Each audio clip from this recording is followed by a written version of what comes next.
네, 월요일 사건 파일 시간입니다. 배상훈 프로파일러와 함께합니다. 어서 오세요. 안녕하세요. 네, 안녕하세요. 본격적으로 저희가 준비한 질문 전하기 전에 홍정욱 전 의원 딸이 이슈가 됐어요. 이 마약 밀반입하다가 지난 27일 적발이 됐습니다. 오늘 구속영장 청구가 됐다가 기각이 된 걸로 알고 있는데 이 초범이고 또 법적으로 소년인 점을 참고했다. 이게 법원의 판단 같습니다. 이 과정 어떻게 보셨습니까?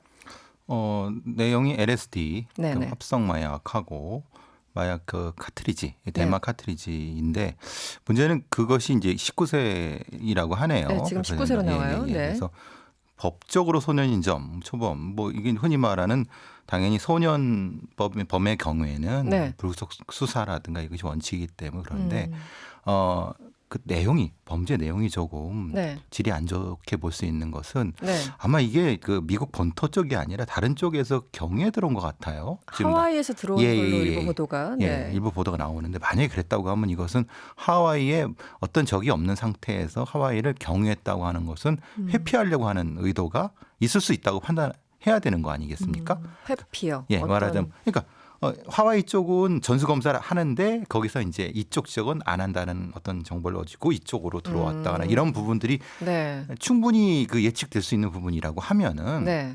이것은 그냥 단순한 실수로 네. 그냥 그 마약을 가지고 들어오는 것과는 다르게 의도를 가지고. 그렇죠. 이 네. 부분이기 때문에 물론 아직 뭐 나이가 어리고 그렇다고 쳐도 마약을 말하자면 다른 사람과 같이 뭐 퍼뜨리고 이거 뭐 이제 유통시키고 이런 부분은 이건 아주 중죄입니다. 네네. 자기가 혼자 하는 것도 사실 큰 죄지만은 네.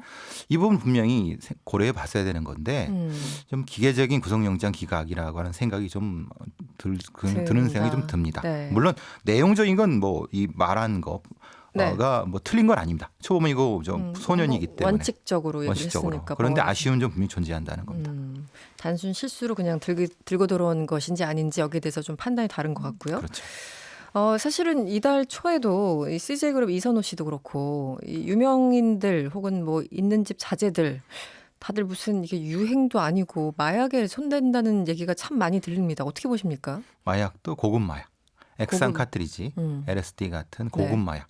그러니까 고급 마약은 비싼 마약. 비싼 마약. 네. 일종의 선민의식일 수도 있는 거고 그걸 가지고 일종의 들어와서 우리가 많이 버닝썬 사태에서 보는 것처럼 네네. 그들만의 어떤 일종의 그런 불법적인 클럽 통해서 네. 같이 이렇게 하는 그런 것이 이들 사이에 존재한다고 하면 이건 매우 심각한 도덕적 일탈이다. 즉 사회 지도층의 도덕적 일탈이라고 하는 측면에서 이건 매우 불안정한 상태.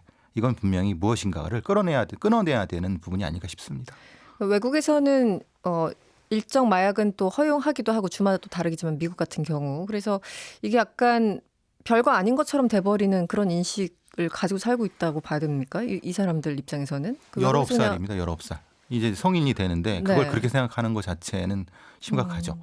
물론 거기서 살고 완전히 미국인이라고 하면 우리하고 상관없습니다. 네네. 그런데 한국에서 살고 한국에서 들어와서 하려고 하면 한국의 법을 지켜야죠. 네네. 한국의 공동체 문화가 있는 네네. 건데 그거를 완전히 깡그리 무시하고 자기네들만의 어떤 뭐 특권층을 이끌어 네네네. 이건 안 되는 이런 생각은 버려야죠. 버리지 못하면 법적으로 제재를 해야죠. 제재를 정확하게 받아야 되는. 네, 알겠습니다. 사실 며칠 동안 참 이 소식이 가슴이 아팠습니다. 5살 의붓 아들을 이틀간 때려서 숨지게 한 20대 계부가 어제 구속됐습니다. 원래는 아동 학대 치사 혐의였는데 살인으로 죄명을 변경할 만큼 이제 끔찍했다라는 거잖아요. 이 사건은 어떻게 보셨어요? 아동학대 사건에서 보통 이제 이렇게 흔히 말하는 덩치가 차이가 나는 네. 예를 들어 큰 어른이 작은 아이를 때리는 데 있어서 과거에는 그냥 기계적으로 아동학대 정도 폭행 네. 뭐 이런 정도로 갔는데 이제는 우리의 사법부도 변화됐다. 인식이 좀 달라졌죠. 인식됐다. 즉 네네. 미필적 고의에 의한 고의성도 분명히 찾으면서 네. 그런 부분은 사실은 좀 전향적인 방향인데 이건 아이가 죽고 나서 이루어진 사후 약방문 아니겠습니까? 그렇죠. 그러면 네. 이런 일이 벌어지기 전에 무엇인가 시스템적인 제도적인 것이 뭔가 잘못됐다. 그 부분은 분명히 누누이 얘기하지만 네. 이건 계속 개선이 안 되는 부분이 참 아쉽습니다. 지금 이번 사건도 마찬가지지만 이게 첫 번째 범죄가 아니잖아요. 보통 학대하는 사람들은 한 번만 학대하고 끝나지 상습적이죠. 않잖아요. 예. 그렇죠. 실제 이 구속된 남성을 보니까 2년 전에도 의붓 아들을 학대했었어요. 어떤 내용이 있었습니까? 그때는 이제 얼굴과 뭐 이제 위쪽 부분을 네. 폭행을 했다고 하는데 정확히 이 부분도 완전히 이 지금처럼 같은 그 정도는 아니라 하더라도 치료가 필요한 상태인데 그냥 방임한 거죠. 때려서 방임한 형태. 병원도 안 들어가고. 그렇죠. 그렇기 때문에 당연히 아동학대로 처벌을 받았는데 문제는 이제 그게 문제인 거죠. 재판까지 간 거죠 그때도. 그렇죠. 네네. 실제로는 1년 6개월이 나왔고 네. 집행유예 3년이라고 합니다. 집유로. 예, 네. 그러니까 문제는 실질적인 형태의 처벌이 안 된 거죠. 그렇죠. 예, 그러니까 형사적 처벌은 진행이 됐는데 실질적인 처벌, 그러니까 뭐 실질적 처벌이라고 하면 가정학대 사건, 가정범죄 같은 경우는 일단 가해자와 피해자가 분리가 돼야 되는 거죠. 분리돼야죠. 네, 그러니까 기본. 분리가 되는 것이 전제로 처벌이 돼야 되는데 이것은 두 가지 다 안 된 상태가 심각한 문제가 되는 거죠. 집행유예 3년. 와, 이게 사실은 그 2년 전 판결문에 보면 이게 그냥 그 유야무야된 것이 아니라 재판까지 갔기 때문에 판결문이 있는 건데 당시 남성의 학대가 정확하게 적시돼 있었다고 해요. 그리고 문제는 범행을 부인하고 반성의 기미도 없었다. 이런 내용까지 지금 보도가 나오고 있는데 그렇다면 집유 3년은 너무 심한 거 아닌가요? 일반인들의 시각에서 봤을 적에는 어떻게 저런 사람을 풀어주지? 이런 생각이 드는데. 재판부의 얘기는 그런 거죠. 말하자면 이 상황을 보면 집행유예를 내린 것은 네. 저 사람이 없으면 생계를 이어갈 수 없다. 그것을 보증해 주는 것이 그 친모. 그러니까 친모가 아이들의 어머니. 그 얘기를 했고. 네. 근데 여기서는 참 문제가 되는 건 그겁니다. 그 친모의 역할이 어쨌든 그 상황을 아는 상황 아니겠습니까? 그러니까요. 네. 그러니까 분명히 알고 또는 그 친모도 역시 가해자의 심리적 영향력이 있는 상태라는 걸 뻔히 인지할 수 있는 재판부의 입장임에도 불구하고 네. 친모의 탄원서가 이것이 받아들였다라고 하는 건 이게 모순이 되는 상황인 거죠. 네. 그죠? 네. 그러니까 네. 그것을 우리의 이 법을 아시는 훌륭하신 판사님들이 그런 부분에 대해서는 인식을 못 하시는 건가요? 그 부분 때문에 좀 걸리는 거죠. 만약에 그것이 문제가 될 것 같으면은 네. 전문가의 의견을 받아서 이 사람은 사실은 상습적인 문제가 있기 때문에 처벌을 하든 다른 방향을 하든 이걸 물어보고, 그러니까 말하자면 전문가 감정을 들어서 판단을 내렸으면 좋았을 걸. 근데 그 부분이 참 우리의 사법 현실에서는 많이 아쉽죠. 그렇게 되는 경우가 참 드물죠. 그러니까요. 이 뭐 탄원서 같은 걸 내더라도 이 사람이 정말 진정성을 가지고 탄원서를 내는 것인지 일종의 어떤 보이지 않는 위협이나 협박에 의해서 어쩔 수 없이 탄원서를 내는 것인지 이거에 따라서 굉장히 판단이 달라져야 되는데 법원에서는 그것까지 일일이 보지 않습니까? 현실적으로? 피해자는 생각하지 않죠. 판사들은 가해자만 생각하죠. 피해자는 거기 없지 않습니까? 가해자는 내 눈 앞에 있는 거고. 네. 그러니까 흔히 말하는 우리의 사법 현실이 그거죠. 전체적인 사건의 큰 얼개를 보는 것이 아니라 네. 지금 내 앞에 있는 저 그 사건만. 가해자의 어떤 뭐 교정교화 이런 것만 보는 거죠. 그러니까 이게 지금 일부 보도에 따르면 제가 이 질문을 왜 드렸냐면 그 2년 전에 그 집유 3년 받았을 때 당시 그 부인이 선처를 호소했는데 사실 부인도 사실상 폭행의 피해자였다. 그 남편이 뭐 때렸겠죠. 그러니까 이런 어쩔 수 없는 상황 때문에 선처를 호소한 것 같다라는 보도가 나왔어요. 그래서 사실은 이런 걸 보면은 법원에서 판단을 좀 해줘야 되는 건데 아쉬움이 있어서요. 그렇죠. 네.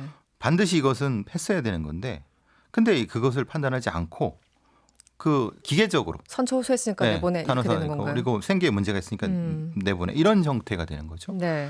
미국의 아동보호국 같은 경우는요. 네네. 그 즉시 발생한 즉시 바로 분리합니다. 바로 분리하는 게 그러니까 흔히 말하는 친모와 가해자와 아이 셋을 다 분리합니다. 셋을 다. 네. 그러니까 여기는 지금 가해자와 친모 이렇게 분리한다는 거죠. 네네. 둘 사이에 사실은 여러 가지 문제가 있을 수 있기 때문에 이런 우리의 어떤 현실 자체를 바꿔야 되는 부분도 존재하는 거죠. 네. 4283번님, 그 아이 낳으라고 하지 말고 출생한 아이들 먼저 지키는 것이 더 중요한 것 같습니다. 소 잃고 외양간 고치지 맙시다. 이런 문자 주셨어요.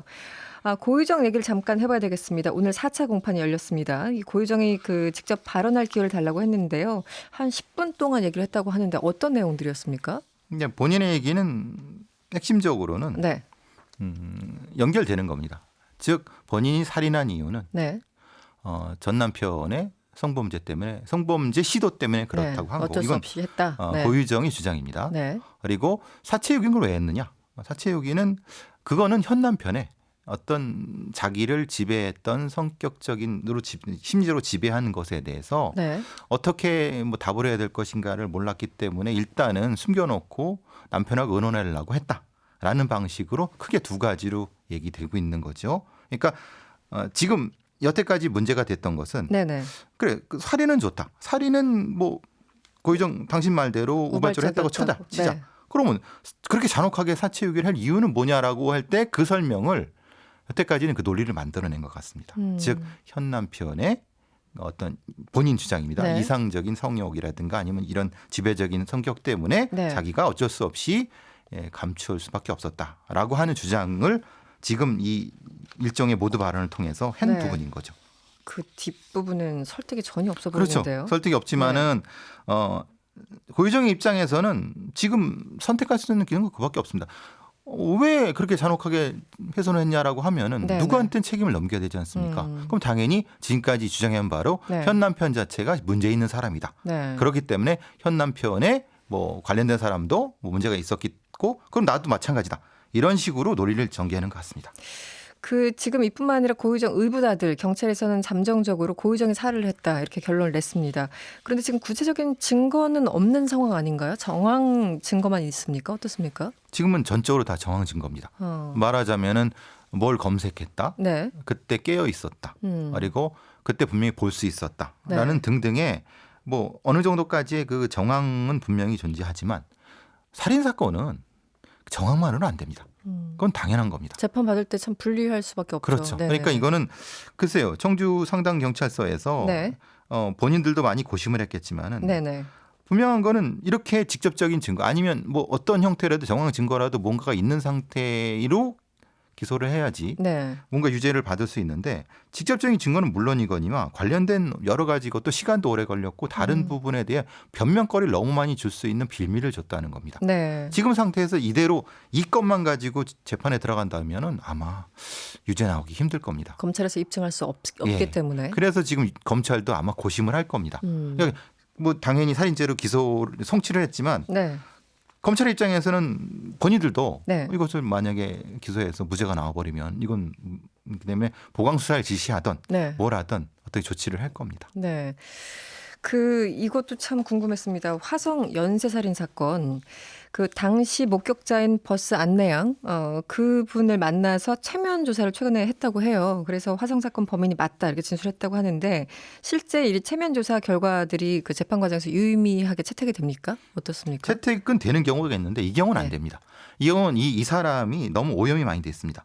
왜냐하면 이분이 목격자인데 지금까지 화성 사건이 얼마나 많이 그렇죠. 이춘재가 네네. 특정된 다음부터 그 사람이 분명히 봤을 거 얼굴도 그 흔히 말하는 네네. 네.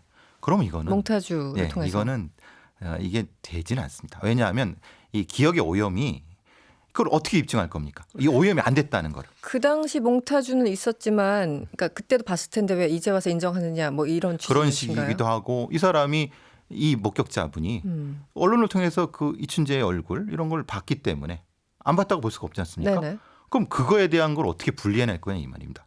근데 최근에 그 몽타주 말고 실제 고등학교 사진도 왜 일부 보도에서 이제 나왔는데 그렇죠. 네. 그런 것들도 사실 이미 그 당시에 이 버스 안내 양은 봤다고 봐야 됩니까? 아니죠. 그거는 못 봤죠. 그거는 못 봤다. 그거는 그때 우리가 기억이라고 하는 건 네. 희미한 상태에서 존재하는 어떤 겁니다.